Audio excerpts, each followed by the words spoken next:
Right, we'll get started with the main event now. I'm super excited to welcome you to the Writer Center's virtual craft chat series, where we talk with writers a little less about what they wrote and a little more about how they wrote it. My name is Emily Holland, and I'm thrilled to have my good pal Seamus Fay here to discuss his latest poetry collection, Decompose. Seamus, thank you for joining us, for zooming in today. Super excited to see you again. Thank you so much for having me. This is an honor. I've been looking forward to the craft chat since we planned it, however many months ago. I know it feels like forever with those early emails, and it's finally here, and it's going to be a great chat. Can you kick us off with some poems? Absolutely. I actually think well, no, I'm not. Never mind. I was almost gonna read the new poem first, but I think we're gonna sandwich. We're gonna sandwich. Okay. Um, I'm gonna open with the opening poem of the book. It's called I Tell My Friend the Painter that My Favorite Color is Orange. I tell my friend the painter that my favorite color is orange. He says he doesn't really believe in orange, that it's just the space between yellow and red. He's not exactly wrong. Orange was known in Old English as Eula red, meaning yellow red. It wasn't until the 16th century that we started calling it orange, and even then, the color was named after the fruit, not the other way around. He said he thought my coral would be mustard. I said it's that too.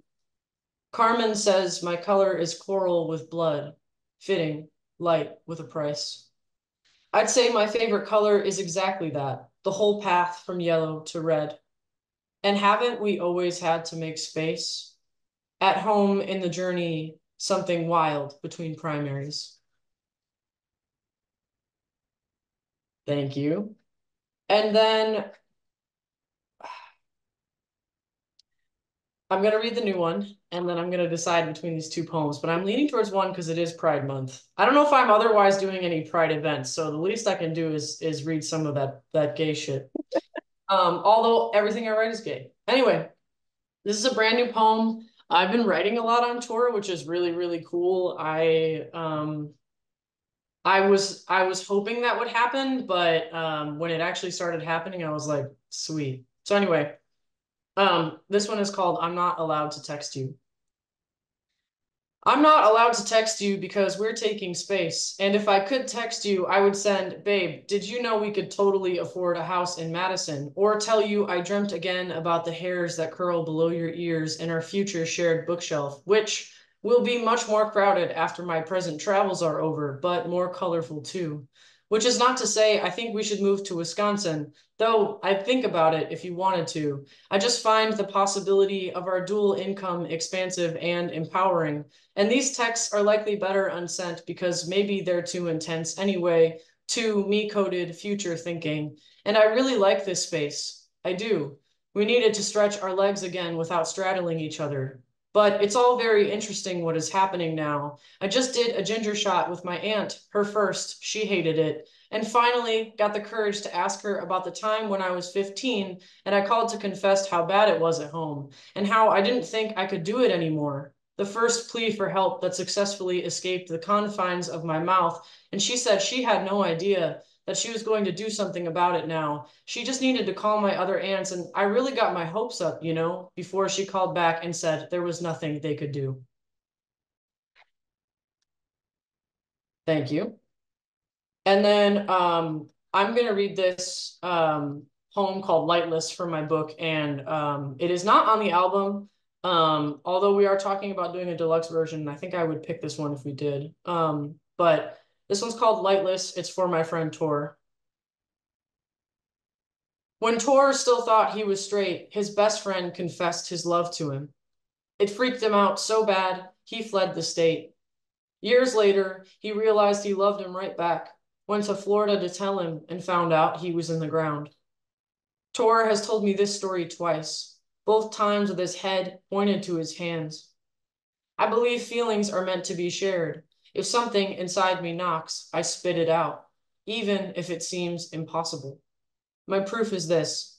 When a lover told me to look out the window on our morning in Vegas, the strip had lost all its lights, the reckless night leaving it abandoned and bleak. She said, It looks like regret, doesn't it? I nodded, seeing none of myself in it. Ooh, Thank you. thank you. And thank you for sharing that new poem. I felt connected to so many of the images, and the ginger shot, I feel like really called me out there. I love ginger shots, and my family in the Midwest will be like, "You need me to get what now?" Because I'll be like, "Okay, so here's the thing. I want to still, even if I'm in the Midwest, and especially if I'm in the Midwest and all I'm eating is like meat and potatoes, I'm like, I at least need my daily ginger shot and kombucha." And my family thinks it's hilarious because it's actively LA's effect on me. That's amazing. We'll have to talk ginger shot recipes at some point. Oh, I'm ready. To kind of lead us into the chat, could you just tell us a little bit about who you are, and maybe how you came to poetry and all the other arts that you do? So I have been writing since I first learned how to write. My journals like originally had line breaks in them before I kind of knew what that was or what that meant.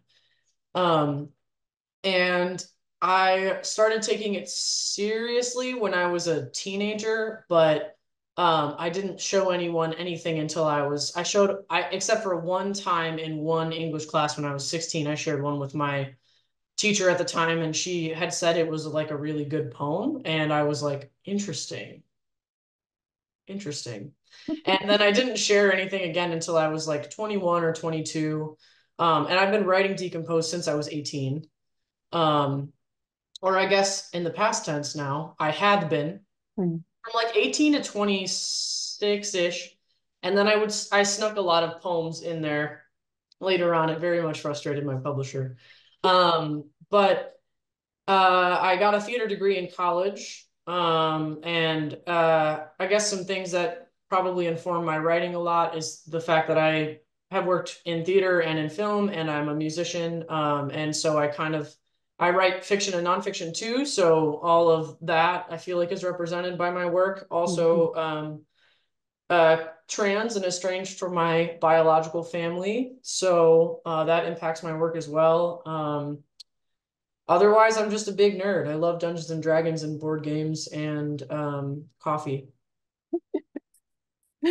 That is a great intro. And yeah, I'm excited to see, um, as this chat deepens, the ways that we can talk about how all of those other genres and mediums really impact each other, and sort of lend themselves in different ways to different things.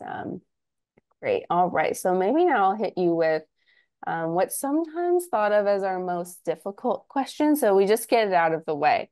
Um, but I really like to ask this because as poets and writers, we're super attentive to our own work in ways that we hope readers are, but everyone picks up on something different. So what's something that you notice that you do within your work that maybe hasn't been brought up before, or something you haven't been asked about before that you've been wanting to talk about? Mm, that is a hard question and a really good question. Um, I guess I do feel, actually doing all of these Q&As and interviews for the book has actually led me to see that people actually are seeing so much that I do that even I wasn't seeing. Mm. So I actually feel thoroughly and beautifully examined in my craft. I will say that something that's interesting to me that I always think about is like what I find to be like what I think is like a really good poem or a good line is so often not what people's favorite lines or poems are. Um, and I do always find that interesting. And every time I submit a packet, for consideration, although I kind of stopped doing that mostly, except for when people ask, but I always try to think what they're gonna want, and they always pick the poems that I'm like, they probably won't want these, Mm. and it's always those. And so um, I definitely have lines in my work that I think are like the best line I've ever written, and then like it never gets brought up. Mm. But it's mostly just the perspective. I think it's interesting. I listen and I often ask people what their favorite poems are in the book or what their favorite lines are. Um, I guess maybe the only thing that hasn't really been talked about as much as my poem, You Should Always Be Gentle with Yourself, is in a form that I made called The Spite. And it's on page 13 if anybody has decompose in front of them.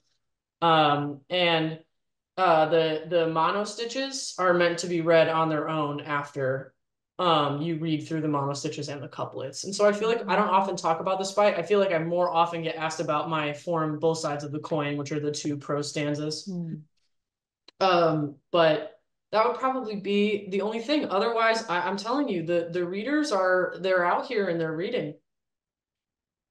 Yeah, that's great. I love this sort of inventiveness with form too, and kind of leaning into form, um, and the ways that it's almost an act of discovery when you're sort of working with form, working with a new form, doing that work. And I know I had a question sort of in regards to those, you call them two sides of the coin. Also, Um, both sides of the coin. Yeah, my brain was like dialectical prose poems, but I assume that you probably had a different word for them. Can you talk about that form in particular and sort of the relationships between the prose and those words, those kind of turning points in the poem? Um, how do you see that form working? What excites you about it? Maybe what are you drawing on with that form in particular? so that form started as something else. It would be like a prose poem that I would divide into a one and a two section. And one of my friends and one of my editors who typically look at my poems, Rita Mukherjee, she was like, "Yeah, I don't like this." And like I was like, I get why you don't, but I know that something is happening. Like I knew that something was happening. And at a certain point, I think what happened was I recognized that there was something more that was happening than just a space. And my friends and I actually like to flip coins a lot to make decisions. I actually love that shit. And basically, I think that a lot of people think about both sides of the coin as opposites, but I like to think about how it's the same coin. And it goes hand in hand with um, how in tarot I read tarot, but I don't read reversals. And I think there's just a light side and a shadow side of each card, and they're often both happening at once because that's kind of what happens in life. Like there's a light side and a side and a shadow side, and like it's really just the pros and the cons of the same thing that you are experiencing. And if anything, the shadow side is just something that needs to be brought to light. And usually the form also kind of goes along with, I've been in therapy for over 10 years, so I have a lot of therapy terminology, but I like to think about how anger um, is usually just protecting something, like fear often. And so in a lot of these poems, the first stanza tends to be like, what's the outside? Like, what is on the outside that the speaker is, what's on the outside that you're experiencing? But then after we work through them, what's really going on? Like, what's the root? And the form is also kind of an exploration of like the light side and what we show and what the outsider can obviously see, going down and working to the root of like the cause of why we're here. Like, what's really under there? The best example of that would be Are You Coming Home, which was published in Poet Lore. Yeah. That poem in particular, it's really like, oh, here's how I feel. Like here's like sometimes humor to be like what, and I often do that when I have like intense feelings. Like I'm like, how can we be like, how can I laugh about this? And then we go all the way down to the root. Yeah, I remember seeing that poem in the submission packet and kind of, we're always looking for that turn of surprise or deepening at some level in the poems. And I remember kind of feeling hit by that one, that transformation point, that kind of reversal. And I loved seeing more of those happening throughout the book. It was also making me think of maybe connecting to the title of the book, right? Decompose, this idea of maybe like a cycle or a life cycle, right? Where, you know, you see those images in your like science textbook and like something's up here and then it's like decomposing down below. So there's those maybe two sides. And so maybe we could talk a little bit about the title of the collection and the way that we enter the collection through that poem that you read to start, and then the end poem, which really kind of echoes the name of the collection, Decompose.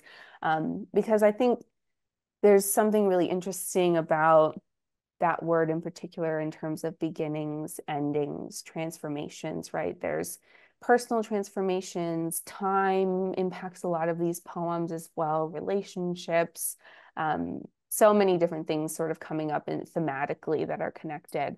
And so when I finally got to the final poem, When You Encounter the Devil, I was like, oh, like I just felt kind of hit with the coalescence of those themes. So can you talk about that poem that ends the collection and what you hope it leaves the reader with at the end of the book? You know, that poem,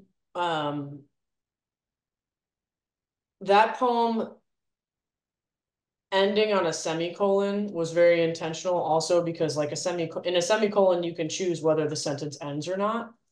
And I wrote this poem a long time ago.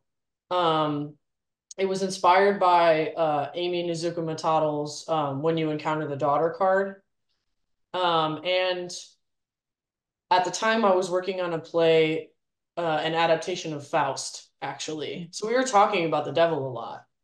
And in this poem, I kind of explore, like I should say, the speaker is in a very reflective state, in a very clear state, um, thinking about what happens when we encounter the devil. So the devil, the tarot card, is really anything that distracts you from your path. Usually in a lot of versions of the deck, the devil is depicted wearing a mask, or the lovers from the lover card are now chained to the devil.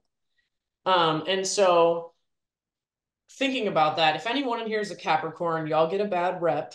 Your card is the devil because Capricorns are, then another reason why they're often seen as like money oriented or boring is because they just know when something's distracting them from their path and they tend to not want to let that happen. Like they just don't let distractions happen as easily.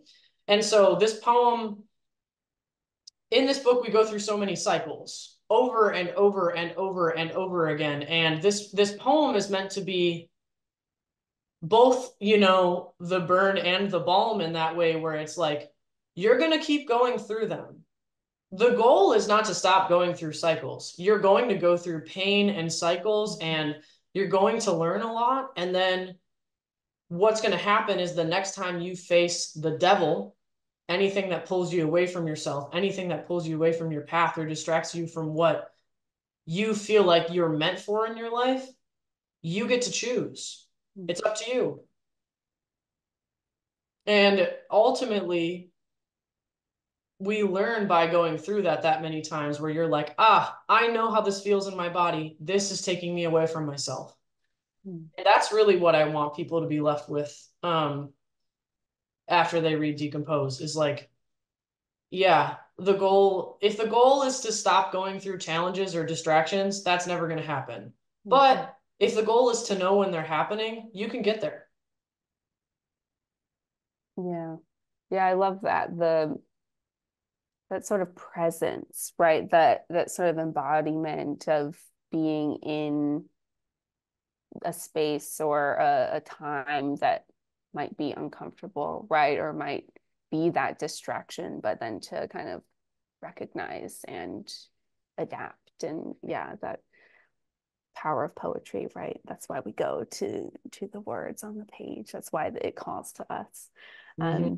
I wanted to talk about the opening poem too, which I'm so glad that you read because I think it's an amazing opening poem because to me it talks so much about right color, this vibrancy, but beneath all that, there's these ideas of, you know, creation, discovery, like what does it mean to, you know, find the color orange, right? And there's a lot of those kind of similar moves throughout the book as well. So could you talk about that element of the book, that sort of maybe excitement or awe, that kind of embracing of knowledge seeking, knowledge finding? Absolutely. Yeah, I think, it was funny hearing from a friend that the color orange doesn't exist and like personally identifying with that color so much. Something that I always thought was interesting about that is it's like to a lot of people, trans people don't exist, or queer people don't exist, or it's a choice, or Mhm. so many people look at it as like this thing that shouldn't be happening. So this poem in a lot of ways is about queerness and about how just because something might not exist already doesn't mean you can't make it happen. And in that way, um, it's kind of the energy that calls forward into the collection, which is like, yeah, maybe this doesn't exist, or maybe it is something that a lot of people don't recognize or a lot of people Mhm. don't understand, but we're going to move forward.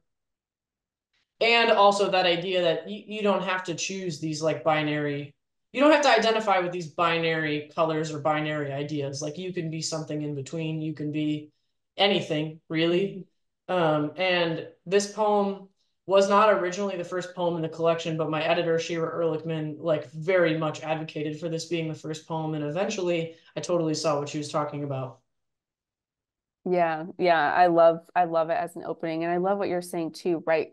About the poem that refocuses our attention on the, the old word that was the combination of red and yellow, right? Eula Red.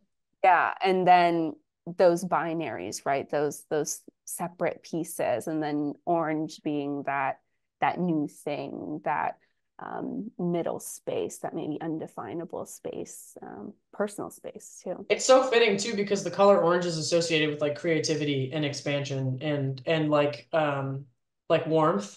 Mm. So yeah, it's like it being associated with queerness in this way just feels so right to me. Yeah, yeah, I love that. You mentioned briefly that this poem did not start the collection originally. Can you talk about that organizational process? I know you've been working on this book for a long time. Um, how was that sort of compositional process throughout the years? How did you kind of land on this organization? So Shira, my editor, had asked me if the book was any object other than a book, what would it be? And I originally said a tarot card. And she was like, which card? And I said the death card. And she goes, but what would it be if it was its own card that doesn't exist yet? And I said the footstep card, Mhm. which is this place that I have found myself often in my life, which is where you feel like you're dying and you're not, and also you are. Um, but you just have to take one step forward and just keep taking steps forward until eventually you find yourself again and you're like you feel reconnected with your path. Mhm. Um, and so I made the footstep card for the book. So when I was ordering originally, the original order, Shira didn't feel like guided the reader through with like a lamp or a light, or took the reader's hand and guided them through. Mhm. Um, which is something I want to do because I mean that's often how like my prose poems are described. I like to think about it as like the speaker is reaching out a hand to the reader, and if the reader consents to taking it, we're going to be running now. And so um, I was thinking about the order, and I was like, well, tarot should be involved. And so then I thought about the death card, and the in the major arcana, we go from death to temperance. So death is like where you have to give up something and let something die in order to become a new version of yourself. And it's usually something you really don't want to let go of. And then temperance is like divine timing, divine purpose, feeling reconnected with yourself and with your path. And so I decided the footstep card goes right in between. You've just Mhm. left something that you don't want to leave, but you have to leave in order to grow into a new version of yourself. And you just have to keep taking steps until you reach temperance. So the book is ordered footstep, temperance, death, footstep, temperance, death, footstep, temperance, death. And then there's a couple of spots where you take more than one footstep because there are more footstep poems than anything in the collection. And I think that's why I ultimately decided that was the card for it.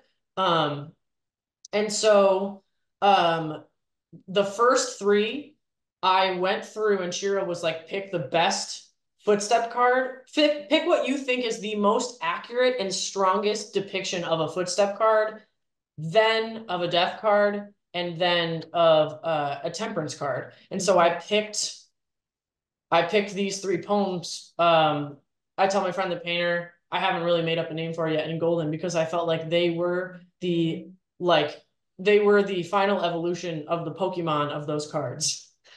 And so yeah, I took all of the poems in the book and I put them in the pile for the footstep, the death, and the temperance, and then I ordered from there, looking at the first line, the last line, which poems are speaking to each other, where I wanted to leave the book and how I wanted to begin it. Um, and so that's how we did the ordering, and that's how we ended up starting with, because in my opinion, the orange poem is really truly or the footstep card for me, because it's like it is in between two very defined things. Mm. And going through um this book really another thing that I wanted to portray is that I believe that we have many coming of ages. We don't just have one. And so going through the cycle so many times in this book, I hope to encourage people to like grow and let go of things that aren't serving them anymore and let go of things that are taking you away from yourself, and not be afraid to take that leap into the darkness. Mm. Yeah. Wow. This is why I love these chats because, these are the things that help illuminate this process in different ways. And I think what you're talking about, right? The power of tarot and sort of your conceptualization of the book and the way that it's embracing these cycles, right? Now, when we go back to the book, we can, see those cycles even more clearly, right? And we can think about those movements. And I think, something I really enjoy about the speaker in so many of these poems are those moments where there's sort of a clarification or that sort of openness and honesty, that vulnerability that comes through, and those moments of that feel like an aha moment, right? Like you're saying, a coming of age in many different ways, right? The sort of repetitions that happen. So now, yeah, my assignment for myself after this is going back through again and sort of seeing all these different things that have been illuminated by your beautiful explanation. I love Thank it. you so much. And also, can I just say, like, these are some really thoughtful, really, really cool questions, and I really appreciate it. It's been one of the coolest things on the tour is like when I can tell someone really read and engaged with the book and has things to ask me that are diving really deep. So I really appreciate you. Thank you for taking the time. Well, thank you. We could throw compliments all day, but I did see a question in the chat that I didn't want to miss.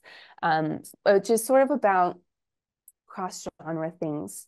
And so Mona's saying, I found creative nonfiction really difficult to write, but can write about the same topic or sentiment in poetry. Have you found one genre more difficult? Yeah, nonfiction. Nonfiction is knocking me out right now. I think that it makes me feel vulnerable because it is a vulnerable experience. And then it also makes me feel vulnerable because I'm bad at it. So I'm just doubly feeling vulnerable. Nonfiction is really hard for me as well. It is the genre that I have the least practice in. And so it's really intimidating to me. And I think I find fiction and poetry so much more intuitive, but I also think that that also means usually when I have a lot of resistance to something, I make a little note because I'm like, me to me in the mirror, I'm like, you buddy, there's something here because you're so resistant to this. And I've been so resistant to nonfiction, and I'm actually writing a craft memoir right now. So the book is like sort of half on how to write and how I have found these writing processes like throughout my life, and then the other half is like essays about my life. Mhm. Um, And in a lot of the essays, they totally shake hands, which has been something really cool. But anyway, this book is sort of knocking me out. Yeah, it really is. But in a way that's like, I think if creative nonfiction is super difficult to you, you're probably like me. And there's a level of vulnerability that you have to continue digging to reach in order to go there. And then truly the best advice that I've heard that I'm still figuring out how to do myself and advice I love to give to people, which I follow in poetry and fiction and not in nonfiction, but don't edit while you write. Mm. Don't edit while you write. Throw everything on the page. And if it's bad, it's probably supposed to be. And believe in yourself as an editor, and or believe in the editor that you'll probably like if you can afford the editor that you'll pay to help you make it better. Which always have an editor, even if it's a friend who's like doing you a solid or somebody that you trade work with. Always have an editor and believe in yourself and the editor to be able to make something a lot better than you thought you could ever make it. Mm. Yeah. Yeah, that's so key, right? The ways that we can hold ourselves back from our work through maybe self-editing or avoidance or, all these different things that come in and, you know, the perseverance to keep going back to the page, keep, putting whatever to the page that we need to put there, knowing that revision is always there for us, right? Editing is always there for us. Totally. Could you talk a little bit about your revision process? How do you sort of conceptualize revision in terms of poetry? Um, do you completely overhaul poems? Do they come out mostly, fully formed? What does that look like for you?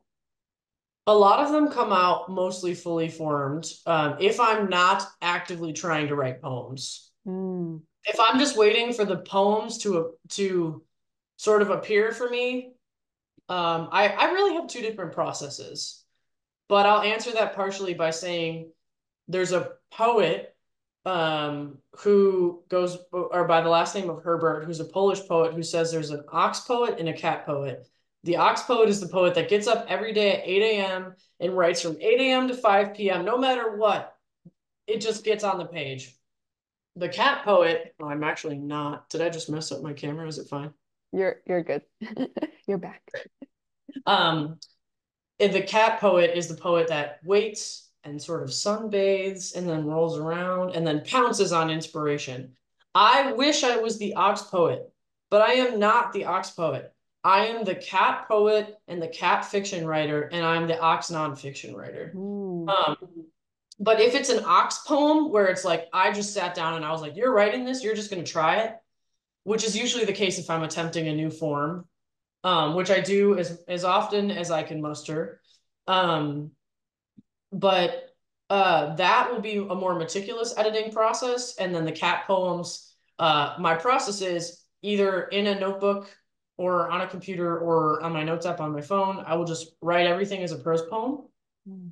And then afterwards, I will edit, try the line breaks, I usually try the poems in like 6 to 10 different drafts, unless I'm positive that I nailed it.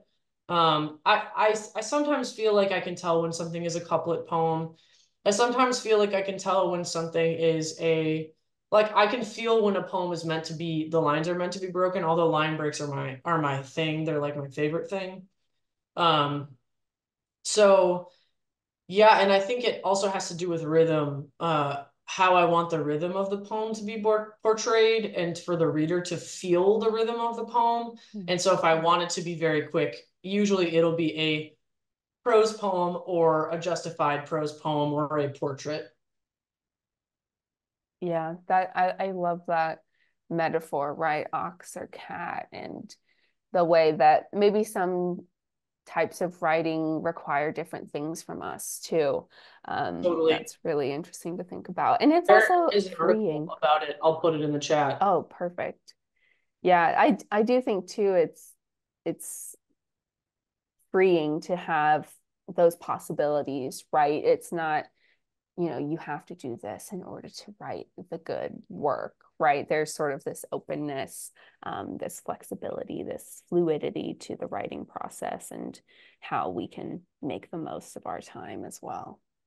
Yeah, absolutely. I mean, like, and it's ultimately neither are good or bad. They're just Mm. whatever you do, but I try to get out of my own way as much as possible. Mm. That's sometimes the hardest part. Yep, it absolutely is. So you mentioned line breaks being one of your favorite things, and there's something I really noticed in the poems, even though there are a lot of poems that work in prose or sort of prose forms. When I got to the linear poems, the line breaks are just like punch after punch. They're like highlighting the metaphors, the similes, all of these images, right? And there's a great variation in the ways that you utilize line breaks and stop lines. Um, all these different tools that we have. So could you talk about your approach? Why do you like them so much? I always find with some of my students that they're the hardest thing to wrap your mind around. Like, how do you know, right? How do you know where to break that line? So what's your process with that? What do you see as like the best part about playing with line breaks? I actually teach on this a lot. And maybe I'll have to show you my I'll have to run you through my little PowerPoint I have, Oh but yeah. um I have a three-step process. So first we have it as the prose poem, right? So I'll do a pass that's just intuition. I read the line and where I feel like it would be a good line break, I break. Typically, I'm looking for enjambment because I love to create double meaning and I love to break the line and then look at the line as its own unit of language and see, like, I just love a cool line. Like, that is something that I'm so nerdy about. Like, if you show me a good line, like, there's in Diane Seuss's Frank Sonnets, Mm. uh, there's a line in my favorite poem of hers, which is called "My Tits Are Bruised as If I've Been with a Rough Lover." And there's a line break in there where it breaks at a bad case of fruit break, and then flies is on the next line. Mm. Oh, I love it. Anyway, so the first pass, intuition. I have really good line break intuition, so I think that this is just like something that comes very naturally to me. And then the second pass is like looking at the rhythm. So like where can I even the rhythm out? If I look at the longest line and the shortest line and I'm like, they're always going to attract the most attention. So then I'll ask myself like, is this the line that I want to attract the most attention? And then I will double check again and be like, are there any places that are actually a better and cooler line break than the one that I did before? And then the third pass is just the challenge yourself, like see if you Mm. can do even better. And then typically during that second process is when I'll be like, ooh, let's try this poem in tercets. Let's try this poem in couplets. Let's try this poem in monostitches. Although I almost never settle on that. I think there's one poem in here that has monostitches. It's called Pop. But or that is a poem of single lines. And then usually once I nail down that, like whichever one I feel is right, then I'll go through and do the third pass. So Mm. that's my process. When I teach on line breaks, I also teach about what enjambment means and how to look at like different lines. So I take a couple of my lines and a couple of other people's lines and break them in different places and ask the class like which line they prefer and why. Mm-hmm. Yeah, I think it's, at some level, there is that element of intuition, right? There is that element that is part of a poet's distinct style. And so we're all going to maybe lean in different ways with our line breaks, but there's also the very sort of mechanical nature of the line break, right? That's separating Absolutely. this from typical traditional prose that's kind of creating, as you said, right, those units of meaning, those pivot points, right, where the metaphor can sort of hang in either direction, and then you're like tumbling over into something that then you're like, whoa, oh my gosh, right, those amazing Totally. discoveries. Totally. And I always like to tell people like even though it's like not even sometimes a full second for the reader's eyes to move from one line to the next, that millisecond is enough time for the reader to have received that line as its own unit. And that does it's like I like to call them the line breaks is the world within the world. Where can we create more meaning with what you already have? I love that. Yeah.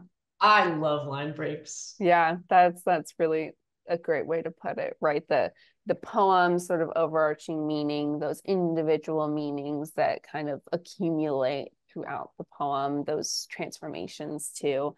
Um, Mona has an interesting question, saying, I sometimes look at what I've written and see that it should be in a particular form. Do you approach poems like that? And maybe even, talking about your sort of new or invented forms too. Where does form come in your process? So sonnets are just happening right now, which I think is great. I'm all for it. Please, that's great. But unless the form just happens very naturally, like the spite happens very naturally for me, as well as the both sides of the coin form. So a lot of times it will be me or an editor who looks at the poem and goes, "Wait a second." Or sometimes I'll count the lines, or I'll notice that the poem has a volta and it's centered on desire, and which usually a lot, I mean, all of my poems are centered on desire in some way, desire for something. Mm-hmm. I guess you could say that maybe I'm queer. But yeah, I think I'll notice like, oh, this poem has a turn, it has a volta, it's centered around desire, and oh, it's like 13 lines. Like, let me try breaking the lines again, and then it will be a sonnet. Not that a sonnet has to always be um 14 lines, okay? Wanda Coleman, 15 lines, 16 lines all the time, and no one's gonna tell her she's wrong. Not in my house. And in a way, you are in my house right now. So there's that, and then there's times where I'll go out of my way to like try to make a form that I'm kind of already like that's like difficult for me. My Mm-hmm. best friend, Dr. Taylor Bias, author of I Done Click My Heels This Time, and her forthcoming collection, Resting Bitch Face, out with Soft Skull. Um, she is a natural at the pantoum, whereas for me, I'm like, no, I cannot do it. I have yet to write one that doesn't put dishonor on my name. But I've gotten better at certain forms like the duplex. I finally wrote a good duplex last year that Taylor thinks is really good. And when Taylor thinks something is good, it's kind of like winning a Pulitzer. It's basically like winning a Pulitzer. Like and or it's like when you got like a gold star from your favorite teacher. That's like how um anyway, long story short, yes, that does happen to me sometimes, but it actually happens to me more when I read other people's poems. I'll be like, Mm-hmm. "Oh, you should try this as a blank." But there are certain poems that not Taylor Swift, Taylor bias. um, but I do. There's Taylor Swift is mentioned in this collection. Um, but yeah, I think it more so happens after reading other people's work than mine, but Mm-hmm. sometimes I will notice and I'll be like, I should try this as something. And that comes, I guess, from having that knowledge of forms and like what something could work with. Yeah. Yeah, I think I always find that a lot of my first drafts appear as sonnets. Like there's just something about that unit that's like intuitive on the page. And then I'm like, okay, but it doesn't really want to stay like this. So how can we sort of play with it, break it up? Um, Exactly. yeah, and I'm glad that you mentioned Taylor because we have a craft chat with her that you can watch in our archives where we talk a lot about Best form. of the best. I'll never understand the pantoums, the sestinas. There's yeah, magic, magic, magic. There's just no, she's the blueprint. Um, I did want to talk about music a little bit in a couple different ways, right? You mentioned that one of the poems mentions Taylor Swift. There's some music figures that pop up within the poems. There's obviously the musicality of the poetry, the rhythms that we were talking about a little bit, the way that, you hold the poem in your mouth, the way that you move through the poem. But then you also have an album, that goes with the collection, which was amazing. I had it sort of on repeat while I was going through, and yeah, every movement was sort of a surprise. It was so lovely. So maybe first let's talk about music on the page, how you approach rhythm and things, and then how you moved to then conceptualize this companion album that does so much to kind of illuminate the writing. Like there's just the instrumentals that go along with the poems themselves. I found just really mesmerizing. So I'd love to hear about, your approach with those things. Well, thank you. So the album kind of came about when the book was already under contract. And the book still changed a lot after it was under contract, but it was something that was happening in tandem with the editing process. So long story short, I put a poem on one of my friend's songs. I'm a musician and I have a lot of friends who are very talented musicians, and I have a lot of musicians in my circles. And so, I played a lot of music when I was younger, and I ended up kind of having to choose. I kind of between like music and writing, I kind of ended up just choosing writing because I think that at the end of the day, writing books has to be my number one priority. For me, that's my number one priority. But when I did this, I didn't realize how much fun I would have. And I love audiobooks so much. I think they're so important. I think they're so important, especially for people who are visually impaired. Like, I think audiobooks are so important for just making things accessible. And I had so much fun working on that song. I was like, well, what if like we made like an album companion to Decompose that was like the goal was to make the music as interesting as the poems are poetically. Mm. And so there was a lot of experimentation. It was a lot. It was hours and probably just hundreds and hundreds and hundreds of hours. Like I wouldn't be surprised if somebody told me that 500 hours or more went into this album. And essentially, we found that the album took on its own sort of path. So the book used to have three sides and it doesn't anymore, but now the album does.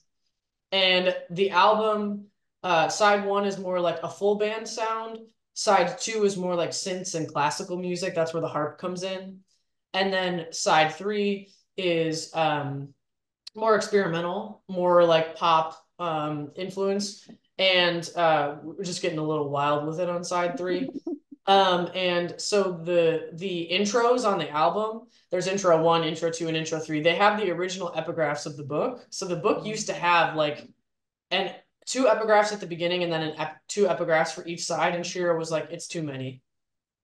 And she was like, pick the two for the book. So I picked these two from Bell Hooks and Mitski, but then I kept the other ones for the epigraphs for the album for each side of the album. Um, and I just had so much fun. I just had so much fun that I was like, honestly, I was doing it for me. Like, Mm. it's awesome that people are listening to it. There's actually tons more people listening to it than I ever thought would listen to it. It's doing really well, which I'm very pleasantly surprised by. But ultimately, at the end of the day, I was like, I'm doing this for me. And it was very refreshing to make something that wasn't necessarily a product I was trying to sell. And I do feel like capitalism kills creativity in that way. Like it makes us look at everything as like a product that we could use to like fend for our livelihood as artists. But the album, I just had fun. And I just made music with people that I respect and love so much. And yeah, it was a blast, honestly. I Yeah. plan to make one for every book. No, I think that's amazing. And I think too, your point about this kind of incessant monetization of our hobbies, right? It's like, oh, I'm into this new thing. How can I make this a product, right? Um, but the way that it seems like it was very freeing to approach the album with none of those expectations on it, right? I mean, even when we think about going to the page, that pressure that every poem has to be good, right? That every poem has to be publishable, it can be so daunting. And there's something about that freedom of release and experimentation and play, right? We forget that we're supposed to be able to play on the page, to play with our interests, our creativity. And it seems like the album really allowed you to unlock some of that playfulness, that interest, that kind of creative element in its own way too. I think it made me a better reader too, Mm. honestly, because I had to do so many takes. Mm. Except for we didn't have any one takes, but the orange poem, it was a two take situation. But learning to step out of how I normally read the poem and work with the music was like Mm. very much a challenge. It truly made me a much better reader than I was. Yeah, that's really interesting too, right? The interplay between rhythms and speaking something out loud. Um, yeah, I love that. And I hope more people continue to check out the album. I think it's super fun. Well, thank you. Um, and I really loved the way too that it felt in connection with the epigraphs, right? There's a Mitski epigraph, so it's like, okay, there's some musical kind of concerns here already. There's a lot of great mentions of different people in maybe your academic orbit, your reading orbit, but also in your personal community, right? Friends, found family, all of these influences of community. So could you talk about how community factors in your writing process and the impact of that, and maybe which writers you see yourself in conversation with on the page? Absolutely. Well, a lot of people have been bringing this up, which is really, really cool. I think that what's interesting is that my friends are so smart that they've made me smart by osmosis. And a lot of this book is just like that my friends are so smart. Like I have so many smart conversations all the time because my friends are brilliant. My community, I'm truly so, so lucky. Like so lucky. I'm surrounded by just the best people that have made it possible to get through things that I just never thought that I could get through their wisdom and their courage and showing up for me. And a lot of the conversations have helped me sort of um, learn how to think in new ways that can always keep me open and challenging myself and vulnerable. And because of that, because of the people that I'm surrounded by, I'm able to be more myself. And I think that really shows up in the book. And what's cool about it is like my best friend loves to say like a rising tide lifts all boats, and it does feel like this isn't just me. Like this, my whole community is in here, and it does go along with the fact that my acknowledgments are 4 pages long, which my I was waiting for my press to tell me that I needed to cut it down, and they never did, which was awesome. But there's so much gratitude. I try to live in a gratitude mindset all the time. It's not always easy, and sometimes, of course, I go back to, and sometimes, of course, I'm feeling negative or vengeful, but for the most part, I try to take the lens and put it back on myself and back towards gratitude of like everything that I have and how lucky I am. And I Mhm. think it shows up in the book. But what else I think is cool about it is it does remind me a lot of Frank O'Hara. And I've been compared to O'Hara before, and I was kind of like, you're just being nice. Like, but now I kind of see it. The way that in his poems, all of his people come with him is the way that in my poems, all of my people come with me. Mm. Um, Poets that I'm in conversation with, I think immediately there's of course like Dare Williams, Taylor Bias, Dia Roth, Rita Mukherjee, Jason B. Crawford. And there's a lot of people like I'm just again surrounded by the best writers. Vanessa Angelica Villarreal. And I just read with the best people, and of course you and like all of these people who are very talented editors and minds and Mhm. thinkers. And I truly could spend another hour just going on and on. And I'm sure some of them are in here. Um, but yeah, I think that I'm just surrounded immediately by really brilliant people. People I like to think I'm in conversation with. I feel like this is just, and maybe I'm complimenting myself too much, but hear me out. The people I feel very moved by, I think is a way that I will word it because I think it's just, you really say that you're in conversation with Diane Seuss? I feel like you just keep that to yourself and hope Diane says it at some point. You know what I mean? But probably Diane Seuss, Ann Carson, um, in my immediate circle as well, Michelle T, um, uh, Khadijah Queen, Richard Seiken, Danez Smith, who is sort of in my circle, which still kind of blows my mind. Amy Nizuka Matado, and Paige Lewis, um, and Tiana Clark, and Patrizia Humanik, Gabrielle Bates. Yeah, really, I could just go on and on and on. I love that so often when you ask a poet who they love, like truly, like they're just like just rattling off names. But Meg Fernandez, I feel like I'm highly uncovered. Again, this is a huge compliment to myself. But Meg Fernandez, I feel like we're in conversation a lot. Like people who have read I Do Everything I'm Told and Decompose will often say that they feel like they're in conversation with each other. Um, Otherwise, honestly, Mitski and Bell Hooks, like these two epigraphs, I'm like, and really the only way that I'll say we're in conversation is how much they've influenced me, because I think that the epigraph from here from Mitski is there's some kind of burning inside me. It's kept me from falling apart. Is like, truly, thank you for explaining my life in 2 sentences. And Bell Hooks, of course, I think All About Love is like should be mandatory reading for all human beings. And Arundhati Roy as well, highly influential for me. And of course, Autobiography of Red by Ann Carson. There's like so many of the epigraphs on the album are from that, as well as Faust. And like my background in theater, like I read a lot of the Greeks and a lot of plays, and Plato and Socrates make a lot of appearances, as well as the Stoics. Well, the Stoics don't make as many appearances, but they make a lot of appearances in my daily life. I feel like being like a queer person with a Scorpio Venus, like balancing myself out with Stoic advice has been like really helpful. Um, but Plato and Socrates really move me a lot as well, and they show up a lot in my second book that I'm writing right now. So That's wonderful. And I think you've just given us all a large reading list of yeah, I'm poets sorry, and I always writers. do that. No, it's amazing. I mean, we can always look on our shelves and see our influences, right? And there's a way that we can hope that our work does that same thing for others, right? That kind of Absolutely. distillation of emotion where it's like, I feel seen by this. And I think that this book, Decompose, does a lot of that work. At least it did for me. Well, And I'm thank you. sure other readers in the chat. We are just winding down for time.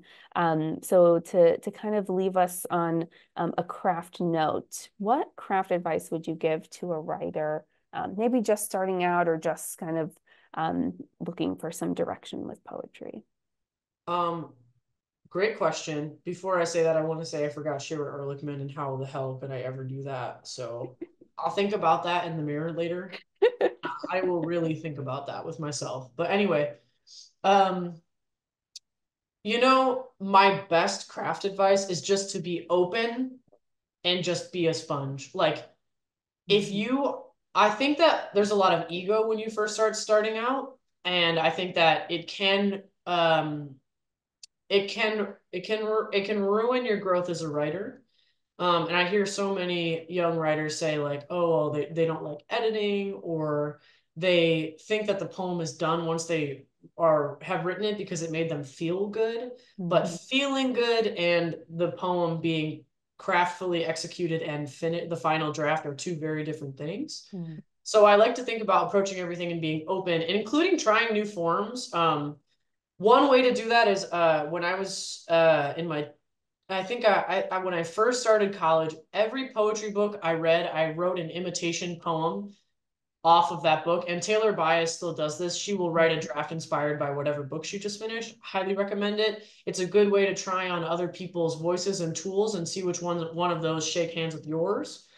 And then the other advice is before you start publishing, remember that your opinion of your own work and outside external validation and publications need to be two separate things.